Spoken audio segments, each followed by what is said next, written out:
नमस्कार दोस्तों, आज आपके सामने एक लाइव टेस्ट सीरीज लेकर के उपस्थित हूं। उम्मीद करता हूं कि आज की लाइव टेस्ट सीरीज आपको बहुत पसंद आएगी, क्योंकि हर बार आप कहा करते हो सर आपकी आवाज तो आ रही है लेकिन आप नहीं दिखते हो। आज मैं भी दिख रहा हूं और साथ साथ में आवाज भी आ रही है और खास बात आपके कमेंट भी दिख रहे हैं। तो अगर आपको ये टेस्ट सीरीज आपकी आज की पसंद आए तो आप लोग हमें कमेंट करके जरूर बताइएगा और इस तरह की टेस्ट सीरीज हम लोग आयोजित आपके लिए करते रहेंगे। देखिए, शुरुआत करते हैं आज के पहले प्रश्न की। राई बुढ़िया जिस लोक नाट्य में होता है, देखिए राई बुढ़िया जिस लोक नाट्य का पात्र है, किस लोक नाट्य का पात्र है, इस तरह से प्रश्न पूछा जा सकता है। किस लोक नाट्य का पात्र है? रमत, भवई, नौटंकी या फिर गौरी। तो यहाँ समझ लीजिएगा। देखिए, रमत की बात करें, रमत बीकानेर क्षेत्र में आयोजित होता है। बीकानेर के अंदर, बीकानेर में रमतों का आयोजन होता है। भवाई लोक नाट्य कहाँ का प्रसिद्ध है, आप जब जानकारी होगी आपको, मेवाड़ क्षेत्र में भवाई आयोजित किया जाता है। नौटंकी कहाँ पर आयोजित किया जाता है? भरतपुर के अंदर नौटंकी आयोजित किया जाता है। और तो इसका सही उत्तर क्या होगा? इसका सही उत्तर होगा गौरी। देखिए, गौरी के अंदर इस प्रकार के पात्र होते हैं। राई बुढ़िया है, कुटकुड़िया है, खुटकुड़िया है, झामटिया है, पाट भोपा है, पाट भोपी है। इस तरह से गौरी एक लोक नाट्य है। भीलों के द्वारा इसका आयोजन किया जाता है। सावन भादो माह में यह आयोजित होता है। मेवाड़ की इसे धड़कन कहते हैं। ये लोक नाट्यों का मेरू लोक नाट्य है। इसका यहाँ पर आयोजन किया जाता है। इसी के एक पात्र को राई बुढ़िया भी कहते हैं। तो इसका सही उत्तर क्या होगा? गौरी इसका सही उत्तर होगा। नेक्स्ट, अगला प्रश्न देखिए। देवयानी तीर्थ स्थल स्थित है, कहां पर स्थित है? ये हमें बताना है। देवयानी तीर्थ स्थल कहां पर स्थित है? देवयानी तीर्थ स्थल को तीर्थों की नानी कहते हैं। तीर्थों की नानी कहते हैं। हमने ऐसा पढ़ा होगा, एक तीर्थों के मामा है। तीर्थों के मामा कौन है? पुष्कर तीर्थों के मामा है। तीर्थों के भांजा, तीर्थों के भांजा के बारे में आपने पढ़ा होगा, मचकुंड। मचकुंड को तीर्थों का भांजा कहते हैं। नाथ द्वारा वल्लभ संप्रदाय का प्रमुख केंद्र श्रीनाथ जी का मंदिर बना हुआ सीकर। इसके बाद आता है सही, इसका उत्तर है सांबर झील। देखिए, सांबर झील को तीर्थों की नानी देवयानी तीर्थ राजा ययाति की साम्राज्य स्थली कहते हैं। राजा ययाति की पत्नी देवयानी कहते हैं। वासुदेव द्वारा इस झील का निर्माण करवाया गया। चौहानों की साम्राज्य स्थली कहते हैं। अकबर की विवाह स्थली कहते हैं। ध्यान सुनना, अकबर की विवाह स्थली कहते हैं। सांबर झील को रामसर साइट्स के नाम से भी जाना जाता है। यहां सही उत्तर होगा सांबर झील, इसका सही उत्तर होगा। अगला प्रश्न है, कागजी टेराकोटा के लिए प्रसिद्ध है। देखिए, यहां सबसे पहले हमें यह समझना है टेराकोटा क्या है। टेराकोटा क्या है? कागज की लुगदी से बनाए गए कलात्मक वस्तु है, उसे टेराकोटा कहते हैं। टेराकोटा कहां का प्रसिद्ध है? प्रश्न आया तो मोलेला स्थान है राजसमंद। मोलेला राजसमंद टेराकोटा के लिए प्रसिद्ध है। टेराकोटा के लिए प्रसिद्ध है। अब यहां से बात आती है, कागजी टेराकोटा कहां का प्रसिद्ध है? कागजी टेराकोटा उदयपुर, जोधपुर, भरतपुर, अलवर। कागजी टेराकोटा कहां का प्रसिद्ध है? अलवर का प्रसिद्ध है। कागजी टेराकोटा अलवर का प्रसिद्ध है। नेक्स्ट, किस दुर्ग में त्रिनेत्र गणेश जी का मंदिर स्थित है? देखिए, समझिएगा, अच्छी तरह से बात को समझिएगा। त्रिनेत्र गणेश मंदिर, शुभ कार्य करते समय गणेश जी का पूजन किया जाता है। विवाह की पहली पत्रिका गणेश जी को भेजी जाती है। और वो त्रिनेत्र गणेश मंदिर कहां पर स्थित है? रणथंभौर दुर्ग में है, लोहागढ़ भरतपुर में है, या तारागढ़ के अंदर स्थित है, या सोनार किला के स्थित है? तो यहाँ ध्यान से समझना है इस बात को। रणथंभौर, ये जो त्रिनेत्र जो गणेश मंदिर है, गणेश मंदिर रणथंभौर के अंदर है। और ये रणथंभौर कहां पर है? सवाई माधोपुर के अंदर है। रणथंभौर सवाई माधोपुर के अंदर स्थित है। निम्न में से कौन सा तत्ववाद्य नहीं है? बहुत अच्छा प्रश्न है, अच्छे से ऑप्शन आप पढ़ लीजिएगा और साथ साथ में इसके उत्तर दीजिए।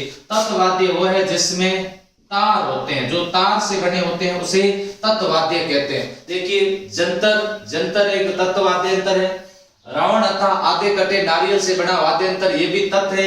सारंगी तत् वाद्यों में सर्वश्रेष्ठ वाद्य यंत्र है, तत् है। और इसके बाद आती है नौबत, नगाड़े की आकृति का वाद्य यंत्र है, जो कि तत् नहीं वाद्य यंत्र नहीं है, तो कैसा है? अवनद वाद्य यंत्र है। किस तरह का वाद्य यंत्र है? अवनद वाद्य यंत्र है। ध्यान से समझना, ये तत् वाद्य नहीं है, इसे अवनद वाद्य यंत्र भी कहते हैं। तो ये अवनद वाद्य यंत्र है। सही उत्तर क्या होगा? नौबत। नेक्स्ट अगला प्रश्न, तेरह ताली नृत्य के लिए प्रसिद्ध स्थान है। तेरह ताली नृत्य के लिए कौन सा स्थान प्रसिद्ध? देखिए, तेरह ताली नृत्य का जन्म स्थान है पादरला।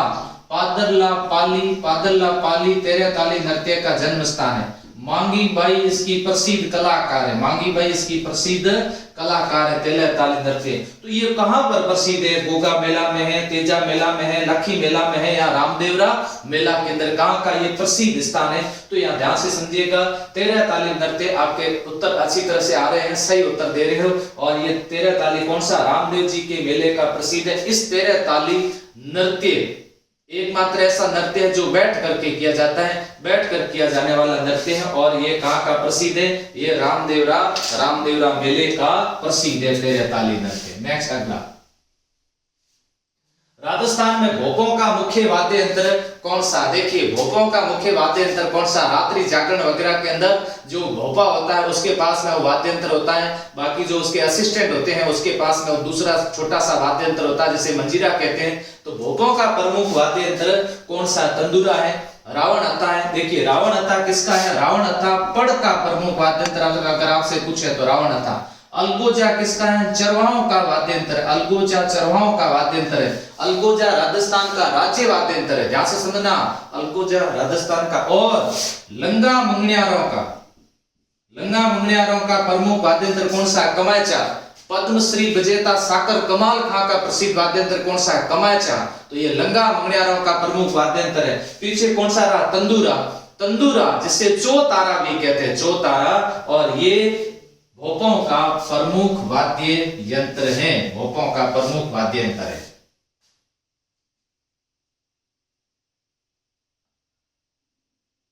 अगला, मंदिरों तथा राजा महाराजाओं के महलों के मुख्य द्वार पर बजाया जाने वाला वाद्य यंत्र कौन सा? देखिए, ताशा ताजिया निकालते समय बजाया जाता है। ताजिया निकालते समय कौन सा वाद्य यंत्र बजता है? वो ताशा बजता है। नगाड़ा है, नौबत है, या ढोल है? तो थोड़ा सा यहाँ पर अंतर को समझना होगा। और वो वाद्य यंत्र कौन सा होगा? जो कि मंदिरों तथा राजा महाराजाओं के महलों के मुख्य द्वार पर बजाया जाएगा। और वो वाद्य यंत्र होगा कौन सा? वाद्य यंत्र होगा नगाड़ा वाद्य यंत्र होगा। कौन सा? नगाड़ा वाद्य यंत्र होगा। डाकन प्रथा मुख्य रूप से किस जाति में पाई जाती है? देखिए, डाकन प्रथा किसी भी महिला के अंदर अगर भूत प्रेत का छाया आ जाए, और भूत प्रेत का छाया आने के बाद में उसको डाकन घोषित कर दिया जाता है। डाकन घोषित कर दिया जाता है। उसको डाकन घोषित करने के बाद गांव के लोग इकट्ठे होकर के सब उसके पत्थर मारेंगे, और पत्थर मारने से उसकी मृत्यु हो जाती है, उसकी मृत्यु हो जाती है। ऐसी प्रथा मेवाड़ क्षेत्र में ज्यादा चलती थी। मेवाड़ क्षेत्र के अंदर मेवाड़ के राणा जवान सिंह ने इस प्रथा को रोकने के प्रयास किए थे, लेकिन इस प्रथा पर पूर्ण रूप से रोक 1853 ईस्वी में लगी थी। और 1853 ईस्वी में इस प्रथा पर पूर्ण रूप से रोक लगाई थी। किसने? मेवाड़ के राणा स्वरूप सिंह ने। मेवाड़ के राणा जिसका नाम क्या था? स्वरूप सिंह द्वारा इस प्रथा पर पूर्ण रूप से रोक लगाई गई। देखिए, ग्रासिया माउंट आबू क्षेत्र के अंदर यहाँ पर नहीं है। दूसरा फिर आती सांसी, ये भरतपुर के अंदर। भील मीणा बिल्कुल सी। कालबेलिया के अंदर ये प्रथा नहीं थी। ये डाकन प्रथा कालबेलिया में नहीं थी। देखिए, अगला प्रश्न है, विवाह के समय वधू के लिए वर पक्ष द्वारा जो कपड़े आभूषण आदि लाए जाते हैं उन्हें क्या कहते हैं? उन्हें क्या कहते हैं? वर पक्ष वाले जो कपड़े वगैरह ड्रेसे वैसे लेकर के जाते हैं उसे क्या कहते हैं? बेस कहते हैं, मुकलावा कहते हैं, बरी कहते हैं, या फिर मायरा कहते हैं। मायरा तो ननियाल वाले लेके आएंगे, कहेंगे नहीं। अच्छा, बेस और बरी, बेस खुद बरी के अंदर आते हैं। अच्छा, मुकलावा जो होता है, मुकलावा गोना होता है, ये हो नहीं सकता। तो इसका सही उत्तर क्या होगा? बरी। और आपसे प्रश्न है, बरी कहाँ की प्रसिद्ध है? बरी जोधपुर की बरिया बहुत प्रसिद्ध है। जोधपुर की बरी प्रसिद्ध है। बिल्कुल, बहुत अच्छा प्रश्न है। इससे संबंधित ऐसे ही प्रश्नों की टेस्ट सीरीज आयोजित करते रहेंगे। नेक्स्ट, विवाह से संबंधित रस्म है। अब बताना आपको विवाह से संबंधित रस्म है, कौन सी रस्म है जो विवाह से संबंधित है। कोंकण डोरा, पहरावणी, बरी पड़ला। देखिए कोंकण डोरा बिल्कुल विवाह से संबंधित है। आपसे एक प्रश्न पूछ लेता हूं, कोंकण डोरा दूल्हे के कौन से हाथ के बांधा जाता है और दुल्हन के कौन से हाथ के बांधा जाता है, ये आप बताइएगा। दूसरी बात आती है पहरावणी। पहरावणी को ओढ़ावणी कहते हैं, पहरावणी को क्या कहते हैं, ओढ़ाणी कहते हैं, ओढ़ाणी कहते हैं पहरावणी को, ओढ़ाणी कहते हैं। रंग बरी भी कहते हैं, रंग बरी भी कहते हैं। बरी पड़ला अभी अपन ने आप पढ़ा, तो यहां इसका सही उत्तर क्या होगा, उपयुक्त सभी, उपयुक्त सभी इसका सही उत्तर होगा। नेक्स्ट अगला प्रश्न, राजस्थान में सती प्रथा सबसे ज्यादा कौन सी जाति में प्रचलित थी। देखिए सती प्रथा सबसे ज्यादा किसमें प्रचलित थी, ब्राह्मण, राजपूत, वैश्य या फिर शूद्र। तो यहाँ ब्राह्मण में नहीं थी, वैश्य में नहीं थी, शूद्र में नहीं थी, तो सबसे ज्यादा प्रचलित कौन सी में थी, राजपूत समुदाय के अंदर थी। 1822 ईस्वी को बूंदी रियासत द्वारा सती प्रथा पर सर्वप्रथम रोक लगाई गई। 1822 ईस्वी को, 1829 ईस्वी को गवर्नर जनरल विलियम बेंटिंग द्वारा कानून 17 के तहत इस पर रोक लगाई गई। राजा राममोहन राय के द्वारा भी प्रयास किए गए, जिसके आधार पर सती प्रथा पर रोक लगी। अब आपसे मैं प्रश्न पूछ लेता हूं, सती प्रथा की राजस्थान में सबसे पहले जानकारी कहां से मिलती है। सबसे पहले जानकारी मिलती है घटियाली। कहां से मिलती है, घटियाली अभिलेख से मिलती है जानकारी। राजस्थान के अंदर सती होने वाली अंतिम सती कौन थी, अंतिम सती थी रूप कंवर। कौन थी, रूप कंवर अंतिम सती थी। कब, 1987। कौन सा ये सती प्रकरण था, देवराला सती प्रकरण। देवराला सती प्रकरण कहां पर है, सीकर से संबंधित। उसके बाद राजस्थान सरकार ने सती निवारण विधेयक पारित किया 1987। मुख्यमंत्री थे उस समय हरिदेव जी जोशी, और उन्होंने कहा सती के जितने भी मंदिर है, सती के जितने भी मेले, उन सब पर रोक लगाई जाए। तो उनके नाम चेंज करके सती की जगह शक्ति कर दिया गया। सती की जगह क्या कर दिया गया, शक्ति कर दिया गया। आदिवासी लोगों में लीला मोरिया संस्कार किससे संबंधित है, जन्म से संबंधित है, विवाह से संबंधित है, मृत्यु से या मृत्यु भोज से संबंधित है। मीणा और भीलों के अंदर ये रिवाज है, तो ये किससे संबंधित है, ये आदिवासी लोगों के अंदर ये किससे संबंधित है, ये किससे संबंधित है, ये विवाह से संबंधित एक संस्कार है। विवाह से संबंधित एक क्या है, संस्कार है। ताराबाद की ओढ़नी किस वर्ग की महिलाएं पहनती है, ओढ़ती है, ये प्रश्न कई बार आ चुका है। ताराबाद की ओढ़नी किससे संबंधित है, और अनेक बार ये प्रश्न पूछा जा चुका है। आदिवासी, जाट, वैश्य या फिर क्षत्रिय। देखिए केवल ताराबाद की नहीं, ऐसा भी पूछेंगे केरी भात की ओढ़नी, केरी भात की ओढ़नी, और उसके बाद में केरी भात या फिर ग्रामीण क्षेत्रों की ऐसी कई ओढ़नियां हैं जिससे संबंधित प्रश्न पूछा जा सकता है। तो यहां सही प्रश्न होगा ताराबाद की ओढ़नी आदिवासी महिलाएं। कौन सी, आदिवासी। अगला प्रश्न है फॉलरी एक है। फॉलरी क्या है, पुरुषों के हाथ का आभूषण है, महिलाओं के हाथ का आभूषण है, महिलाओं के गले का आभूषण है, या महिलाओं के पैर का आभूषण है। तो बहुत अच्छी तरह से आप उत्तर दे रहे हो। राजस्थान की कला संस्कृति के प्रश्न चल रहे हैं, और इसमें से क्या होता है, फॉलरी जो है, फॉलरी एक छोटा सा आभूषण होता है, फॉलरी। और ये फॉलरी जो आभूषण है, ये छोटा सा, ये आभूषण किसमें, महिलाओं के पैर का आभूषण है। बीचिया, फॉलरी, इससे संबंधित आभूषण किसके हैं, ये महिलाओं के पैर का आभूषण है। किस लोक संत की प्रमुख पीठ कतरियासर बीकानेर में, बहुत अच्छा प्रश्न है, ध्यान रखिएगा। सिकंदर लोधी द्वारा राजस्थान के कौन से संत को कतरियासर की जागीर भेंट की थी। कौन से संत को, जाम्बोजी के मुकाम तलवा बीकानेर के अंदर है, हरिराम दास जी की जोरडा नागौर के अंदर है, जसनाथ जी की कतरियासर बीकानेर में, संत दास जी की कहां पर है, दांतड़ा भिलवाड़ा में। बुद्ध संप्रदाय के प्रवर्तक माने जाते हैं। तो इसका सही उत्तर क्या होगा, जसनाथ जी। इसका सही उत्तर होगा जसनाथ जी। अगला प्रश्न है दादू संप्रदाय के प्रमुख या मुख्य पीठ कहां पर स्थित है। राजस्थान का कबीर, ध्यान से समझना, राजस्थान का कबीर किसको कहा जाता है, राजस्थान का कबीर संत दादू को कहा जाता है। यहाँ दो ऑप्शन है, एक नारायण अजमेर, एक नारायण जयपुर, शाहपुरा जयपुर या धौलीदू अलवर। शाहपुरा इनकी नहीं है, धौलीदू अलवर, धौलीदू संत लालदास जी से संबंधित है, शाहपुरा रामचरण संप्रदाय से संबंधित है, और जिसे राम स्नेही कहते हैं, राम स्नेही। नारायणा जयपुर, इसका सही उत्तर क्या होगा? 2 नंबर इसका सही उत्तर है नारायणा जयपुर। नारायणा जयपुर इसका सही उत्तर होगा। राजस्थान में वल्लभ संप्रदाय की प्रमुख धार्मिक पीठ, देखिए यहां वल्लभ संप्रदाय की प्रमुख धार्मिक पीठ की बात करें, किशनगढ़, अजमेर, कांकरोली या फिर जयपुर। देखिए यहाँ पर किशनगढ़ के अंदर सलेमाबाद आता है, वो निम्बार्क संप्रदाय की प्रमुख पीठ है। उसके बाद अजमेर की बात करें, कांकरोली या फिर उदयपुर। इस ऑप्शन के अंदर कांकरोली है, लेकिन इसका सही उत्तर होगा नाथ द्वारा। देखिए ऐसा ऑप्शन आया तो इसको कांकरोली भी और उत्तर दे सकते हैं, लेकिन इसकी प्रमुख पीठ कौन सी है? नाथ द्वारा। नाथ द्वारा इसकी प्रमुख पीठ है। नेक्स्ट अगला प्रश्न, मीराबाई का जन्म किस वंश में हुआ था? हमें यह बताना है कि मीराबाई का जन्म किस वंश में हुआ था, परमार, राठौड़, चौहान या फिर सोलंकी। तो ऐसा कई बार हमने सुना होगा, मीरा जन्मी मेड़ता परनाई चित्तौड़, लेकिन ये गलत है, ये सही नहीं है। मीराबाई का जन्म कुड़की में हुआ था, कुड़की पाली के अंदर है। मीराबाई के पिताजी का नाम रतन सिंह राठौड़ था, मीराबाई के दादा का नाम दूधा राठौड़ था, मीराबाई के परदादा का नाम राव जोधा राठौड़ था। जोधा जोधपुर के संस्थापक, ध्यान से सुनना, जोधा जोधपुर के संस्थापक। मीराबाई का विवाह मेवाड़ के राणा सांगा के पुत्र भोजराज के साथ हुआ था। मीराबाई को राजस्थान की राधा कहते हैं, मीराबाई को राजस्थान की। मीराबाई ने कृष्ण की भक्ति की थी। मीराबाई ने अपना अंतिम समय द्वारिका गुजरात में बिताया था। इस संबंधित कई बार प्रश्न पूछे जाते हैं कि मीराबाई ने अपना अंतिम समय कहां पर बिताया था। तो इससे संबंधित अगर प्रश्न आए मीराबाई का जन्म किस वंश से संबंधित था, तो इसका सही उत्तर होगा कौन सा? 2 नंबर होगा। मीराबाई का किससे संबंधित था? राठौड़ से संबंधित था। अब अगला प्रश्न आता है, दाऊदी बोहरा मुसलमानों का प्रमुख धार्मिक स्थल है, अजमेर, टोंक, गलियाकोट या फिर नागौर। बहुत अच्छा प्रश्न है। दाऊदी बोहरा मुसलमानों का प्रमुख गलियाकोट के अंदर है। गलियाकोट कहां पर है? डूंगरपुर के अंदर है। डूंगरपुर गलियाकोट कहां पर है?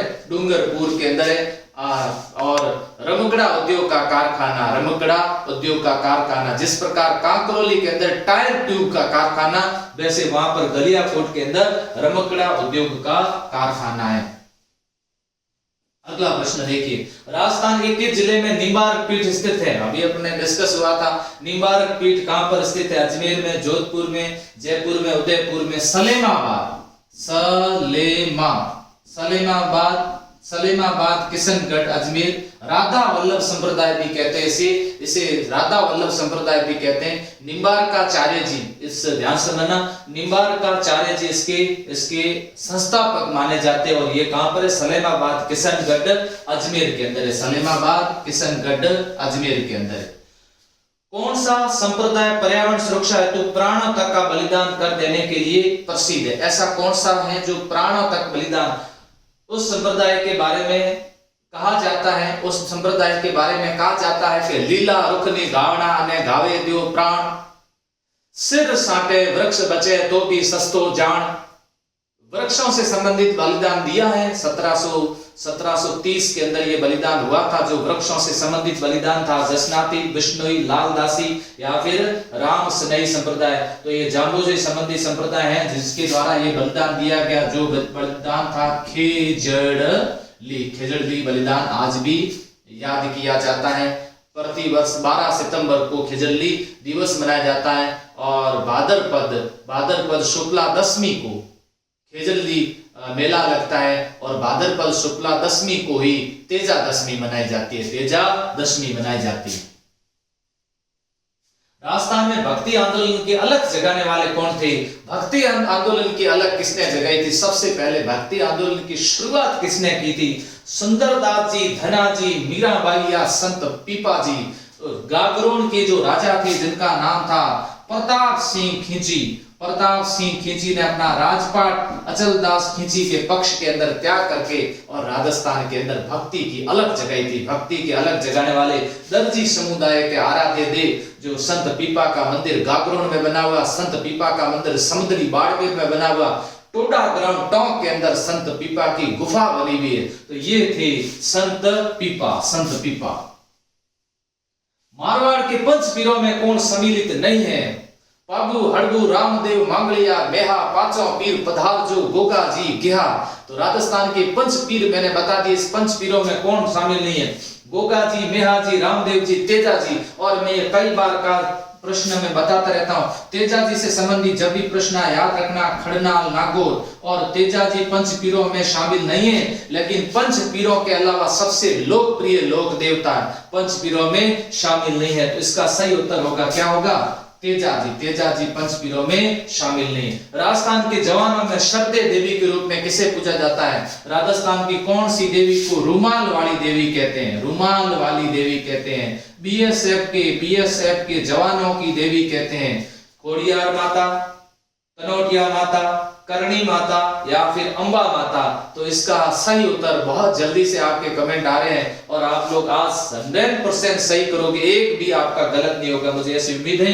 तो इसका सही उत्तर क्या है? तनोटिया माता, जिसे तनोट माता भी कहते हैं। मीणा जनजाति के लोग किस देवता की झूठी कसम नहीं खाते हैं? झूठी कसम नहीं खाते। भूरिया बाबा, देव बाबा, रामदेव बाबा या फिर सभी?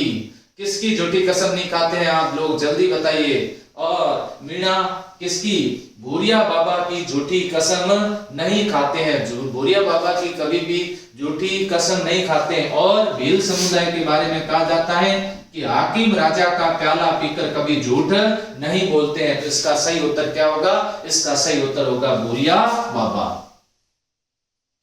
रामदेव जी ने जीवित समाधि ली, वो स्थान कहां पर है? रामदेव जी के द्वारा बिल्कुल जीवित समाधि ली गई।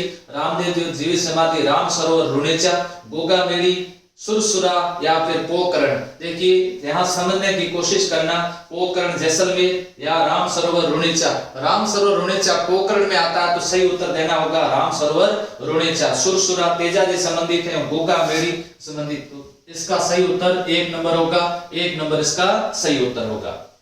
नेक्स्ट, करणी माता मंदिर कहां पर स्थित है? बहुत अच्छे प्रश्न है आज के।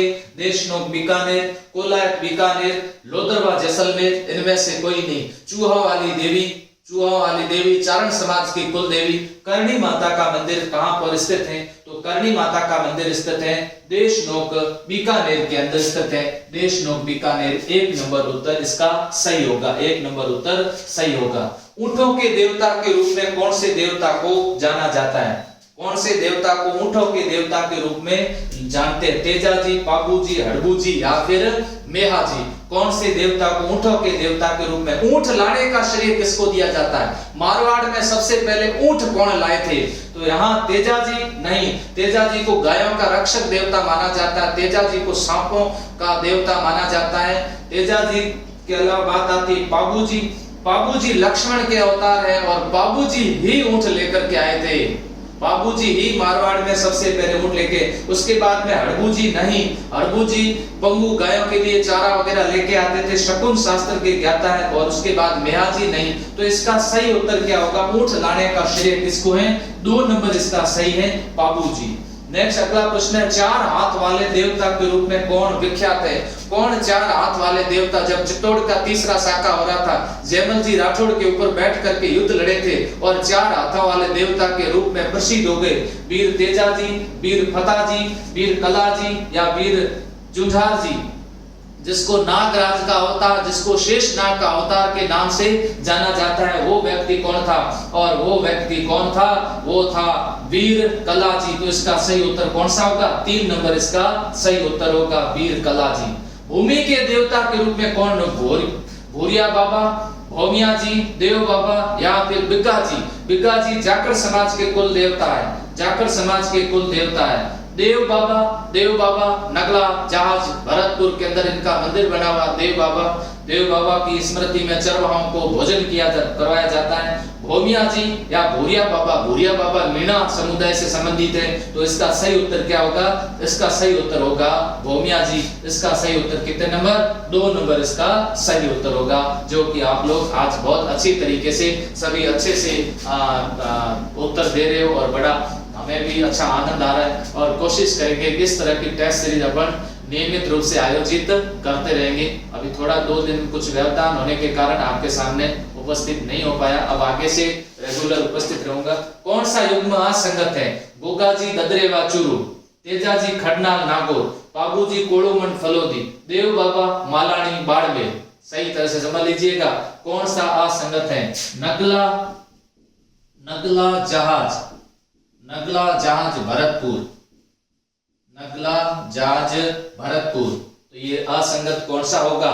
देव बाबा नगला जहाज भरतपुर, ये असंगत होगा। किस लोक देवता ने महमूद गजनवी से संघर्ष करते हुए अपने प्राण न्योछावर कर दिए थे? ये कर्नल जेम्स टोड ने कहा था कि महमूद गजनवी से संघर्ष करते हुए सतलज नदी के किनारे अपने 47 पुत्रों के साथ लड़ते हुए शहीद हो गए थे। गायों की रक्षा करते हुए गोगाजी, कलाजी, वीर झुंझार जी या उपयुक्त सभी। झुंझार जी ने 3 भाई थे, ये भी गायों की रक्षा करते हुए शहीद हुए। वीर कलाजी चित्तौड़ के तीसरे साके के अंदर लड़ते हुए शहीद हुए। और गोगाजी सतलज नदी के किनारे, ध्यान रखना, सतलज नदी के किनारे महमूद गजनवी से संघर्ष करते हुए। बिल्कुल, मैं आपसे एक प्रश्न पूछता हूं, महमूद गजनवी द्वारा सोमनाथ मंदिर पर आक्रमण कब किया गया था? सोमनाथ मंदिर, वो महमूद गजनवी से लड़ते हुए शहीद हो गए थे, वीर गति को प्राप्त हो गए थे। जोधपुर रियासत की कुल देवी, जोधपुर रियासत किसके राजवंश से संबंधित थी? राठौड़ राजवंश से संबंधित थी। और राठौड़ राजवंश की कुल देवी, जोधपुर रियासत की कुल देवी राठौड़ तड़ोटिया माता, दधी माता, महामाई माता या फिर नागनेची माता। देखिए यहाँ पर पीछे ऑप्शन के अंदर चामुंडा दिया हुआ। चामुंडा माता जो है, चामुंडा माता राठौड़ों की आराध्य देवी, ध्यान समझना, राठौड़ों की आराध्य देवी है। तो जोधपुर रियासत की 2 देवी एक साथ में ऑप्शन के अंदर, चामुंडा आराध्य और नागनेची इनकी कुल देवी है, नागनेची इनकी कुल देवी। राजस्थान का वो लोक देवता जिसे पीरों का पीर कहते हैं, पीरों का पीर बाबा रामा पीर, ध्यान से समझना, पीरों के पीर बाबो रामा पीर के नाम से रामसा पीर दलितों के देव, सांप्रदायिक सद्भाव के देवता, कृष्ण के अवतार, विष्णु के अवतार। और वो देवता कौन थे? वो देवता रामदेव जी थे। वो रामदेव जी, वो देवता रामदेव जी हैं। किस देवी के मंदिर की ज्योत से केसर टपकती? कौन सी ऐसी देवी है जिसकी मंदिर की ज्योत से केसर टपकती? ज्योत करने के बाद में उसके ऊपर कुछ ऐसा कांच रखा जाता है जो कि उसको काला ना होकर के वो लाल रंग का हो जाता है और बाद में उस बताते वो केसर बन जाती है। आई माता बिलाड़, करणी माता देशनोक, रानी सती झुंझुनू, इनमें से कोई नहीं। दादी जी रानी सती झुंझुनू नहीं, करणी माता नहीं। तो पीछे ऑप्शन में क्या रहा? आई माता कौन से समुदाय की? सिरवी समुदाय समाज की कुल देवी। मैं आपको एक प्रश्न पूछता हूं, आई माता के पुजारी को क्या कहते हैं? आई माता के उत्तर आप देना दोनों साथ में। एक तो आप दो कि आई माता के पुजारी को क्या कहते हैं, दूसरा आप उत्तर दो तेजा जी के जो पुजारी है उनको किस नाम से जाना जाता है?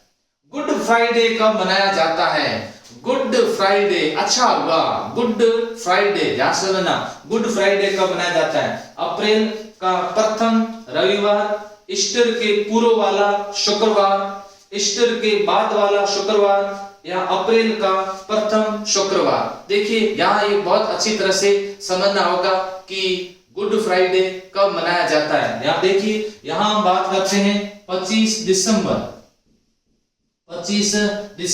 ईसा मसीह का जन्म दिवस मनाया जाता है। ईसा मसीह का जन्म दिवस मनाया जाता है। फिर बात आती है गुड फ्राइडे ईसा मसीह को सूली पर चढ़ाया गया। उसके बाद में आता है ईस्टर का मतलब ईसा मसीह पुनः जीवित हो गए। तो यहाँ पर क्या ऑप्शन है? अप्रैल का प्रथम शुक्रवार, ईस्टर के बाद वाला शुक्रवार या ईस्टर के पूर्व वाला शुक्रवार। तो सही उत्तर होगा ईस्टर के पूर्व वाला शुक्रवार। अगला प्रश्न है, नरहड़ का उर्स कहाँ आयोजित होता है? नरहड़ का उर्स कहाँ पर आयोजित होता है? नागौर के अंदर, सरवाड़ अजमेर के अंदर, झुंझुनू के अंदर या फिर गलियाकोट के अंदर? नरहड़ का, इनको बांगड़ का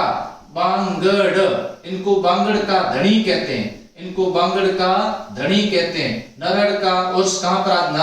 नरहड़ कहाँ पर है? चिड़ावा। और चिड़ावा कहाँ पर है? झुंझुनू के अंदर ये आयोजित होता है। तो इसका सही उत्तर क्या होगा? सही उत्तर होगा झुंझुनू। किस पर्व का संबंध जैन धर्म से नहीं है? ध्यान से सुनना, ऐसा कौन सा पर्व है जिसका संबंध जैन धर्म से नहीं? रोट तीज बिल्कुल सही है, मंदिरों के अंदर चूरमा चढ़ाया जाता है रोट तीज। पर्युषण पर्व बहुत प्रसिद्ध है, पर्युषण पर्व। अरुंधति व्रत और सुगंध दशमी मंदिरों के अंदर इत्र का प्रसाद चढ़ाया जाता है, सुगंध जिसे कहते हैं। अरुंधति व्रत जो है ये जैन समुदाय से संबंधित नहीं है, यह एक व्रत है जिसे अरुंधति व्रत कहा जाता है। तो इसका सही उत्तर कौन से नंबर होगा? 3 नंबर इसका सही होगा।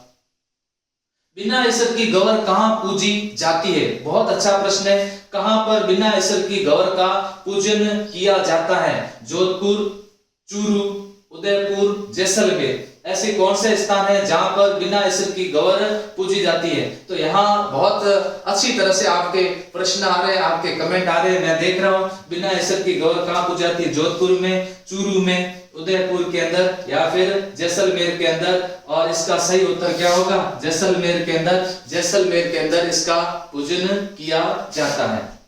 नेक्स्ट, क्रिसमस डे कब मनाया जाता है? अभी अपने इसके सामने डिस्कस हुआ क्रिसमस डे, आप जल्दी से इसका उत्तर दीजिए। 25 अप्रैल, 25 सितंबर, 25 दिसंबर या फिर 25 दिसंबर कब मनाया जाता है? अच्छी तरीके से आप इसको समझ करके इसका उत्तर दीजिएगा कि ये कब मनाया जाता है क्रिसमस डे। तो यहाँ ईसा मसीह का जन्म दिवस के रूप में मनाया जाता है। किसके रूप में? जन्म दिवस के रूप में मनाया जाता है। तो इसका सही उत्तर क्या होगा? इसका सही उत्तर होगा 25 दिसंबर, 25 दिसंबर। नेक्स्ट अगला है, चंद्रभागा मेला किस जिले में भरता है? चंद्रभागा मेला आप उत्तर दीजिए। चंद्रभागा मेला किस जिले में भरता है? आसानी से इसके उत्तर दे दीजिए।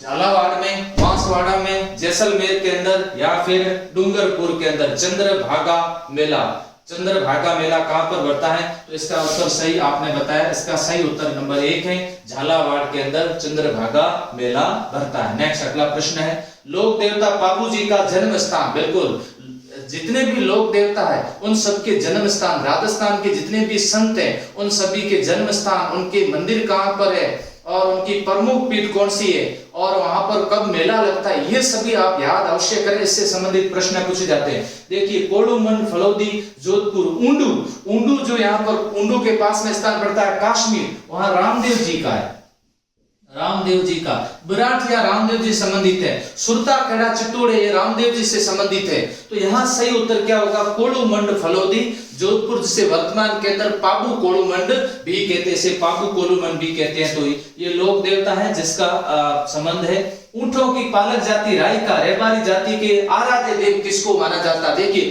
पहली बात तो ये ध्यान रखना है, ऊंट लाने का श्रेय किसको दिया जाता है? मारवाड़ में सबसे पहले ऊंट कौन लेकर के आए? जब ऊंट लाए तो उनके साथ में राइका भी गए थे, जिसका नाम था हरमल राइका।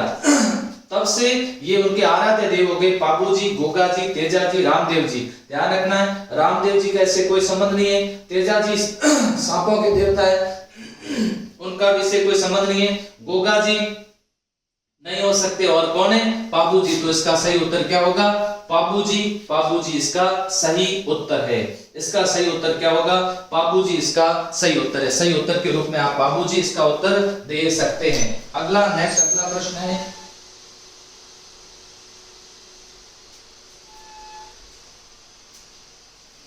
निम्न में से असत्य कथन है। अब की बात छोटे से है, थोड़ा ध्यान से पढ़ना। रामदेव जी अर्जुन के वंशज माने जाते हैं। भाद्रपद शुक्ला द्वितीया बाबारी बीज के नाम से पुकारे जाती है और यही तिथि रामदेव जी के अवतार की तिथि के रूप में लोक प्रचलित है।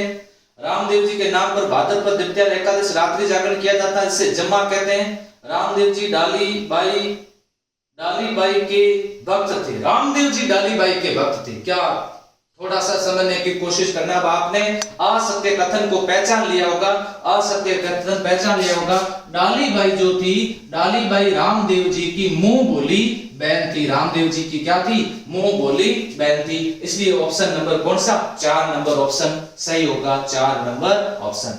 गोगा जी के थान किस वृक्ष के नीचे होते हैं? गोगा जी के थान किस वृक्ष के नीचे होते हैं? आईएएस के अंदर ये प्रश्न पूछा गया। आईएएस के अंदर, आईएएस इंटरव्यू के अंदर अपने बाड़मेर से चयनित गंगा सिंह जी राजपुरोहित को ये प्रश्न पूछा गया था, गांव गांव खेजड़ीन गांव गांव गोगो, गांव गांव खेजड़ी गांव गांव गोगो। तो यहां ध्यान से समझना है, बरगद के नीचे, बरगद तो रेगिस्तान के अंदर होते नहीं है, नीम वृक्ष फिर भी होते हैं, पीपल वृक्ष भी होते हैं, और खेजड़ी, तो यहाँ सही उत्तर क्या होगा, यहाँ सही उत्तर 4 नंबर होगा, और उसे कहते हैं खेजड़ी वृक्ष। तो यहाँ गांव गांव खेजड़ी और गांव गांव गोगो 4 नंबर। उसके बाद में गोगा मेड़ी में प्रतिवर्ष गोगा जी का विशाल मेला लगता है, ध्यान रखना, भाद्रपद शुक्ला नवमी को, भाद्रपद कृष्णा नवमी को, भाद्रपद शुक्ला द्वितीया को, भाद्रपद शुक्ला द्वितीया को रामदेव जी का लगता है, भाद्रपद कृष्णा द्वितीया नहीं, ध्यान रखना, भाद्रपद कृष्णा नवमी, कृष्णा अष्टमी को जन्माष्टमी, जन्माष्टमी के अगले दिन ही, जन्माष्टमी के अगले दिन ही मेला लगता है वहां पर, भाद्रपद शुक्ला नवमी नहीं। ध्यान रखना, यहाँ पर गोगा मेड़ी में प्रतिवर्ष, गोगा मेड़ी में प्रतिवर्ष मेला लगता का ददरेवा चूरू में या नौर हनुमानगढ़ के अंदर, ये आपको बताना है, लगता कहां पर है। तो ऐसी स्थिति के अंदर ये कहां पर लगता है, गोगा मेड़ी में प्रतिवर्ष गोगा जी का विशाल मेला भरता है, और वो कब भरता है, भाद्रपद कृष्णा नवमी। इसका सही उत्तर क्या होगा, 2 नंबर इसका सही उत्तर होगा। बरसात के देवता किसे कहते हैं, कौन से देवता को बरसात के देवता कहा जाता है, वीर पंद्राज जी, हरिराम बाबा, मामादेव, या फिर भोमिया जी। भोमिया जी भूमि के देवता हैं, हरिराम बाबा झोड़ा नागौर के अंदर इनका मंदिर बना हुआ है, इनके सांप की बामी की पूजा की जाती है। वीर पंद्राज जी 15 जैसलमेर के अंदर है। तो पीछे कौन है, मामादेव, और मामादेव को वर्षा का देवता कहा जाता है। गांव के बाद तोरण पर मूर्ति लगा करके इनकी पूजा की जाती है, और इनकी पूजा करने पर बरसात हो जाती है। यहाँ कई बार प्रश्न आता है, तोरण किसका प्रतीक है। देखिए, तोरण मामादेव जी का प्रसिद्ध नहीं है, तोरण मामादेव का प्रतीक नहीं है, ध्यान से समझना, क्योंकि तोरण किस समय लगाया जाता है, विवाह के समय लगाया जाता है। उस समय अगर मामादेव की पूजा करेंगे तो बारिश आ जाएगी। तो तोरण किसका प्रतीक है, तोरण शक्ति का प्रतीक है। देखो, बारात रवाना होते समय माँ उसको कहती है, बेटा तोरण तो ही मारना। पहले मध्यकाल के अंदर ऐसा होता था कि एक जगह 4-4, 5-5, 6 से बारातें आ जाती थी। शादी उसी से होती थी जो तोरण मारता था। तोरण मारना भी अपने आप में शक्ति का प्रदर्शन होता है, शक्ति का प्रदर्शन। कई मेरे अभ्यर्थी ये शक्ति का प्रदर्शन कर चुके हैं, और कईयों को करना है, तो अभी कोरोना के बाद ही होगा। तो यहाँ बात आती है, इसका सही उत्तर क्या है, मामादेव। इसका सही उत्तर क्या होगा, मामादेव इसका सही उत्तर होगा। आज अपन ने 50 ही प्रश्नों पर डिस्कस किया। ऐसे बहुत सारे प्रश्न मैं आपके सामने लेकर के उपस्थित होता रहूंगा, और भी हमारे साथी लोग आपके सामने उपस्थित होते रहेंगे। अब आप लोग बताइए आपके कितने सही हुए, और साथ बताओ इस टेस्ट सीरीज में आपको कैसा लगा, कि सामने मैं रहूं तो ठीक रहे, या केवल आपको आवाज सुना दूं तो ठीक रहे। ऐसी बातें आप बताते रहिए, और साथ साथ मैं आपको कहना चाहता हूं कि आप लोग इस तरह से टेस्ट में अब रेगुलर जुड़े रहिए, और आपके सामने टेस्ट सीरीज लाते रहेंगे। आप मुझे अनुमति दीजिए। धन्यवाद।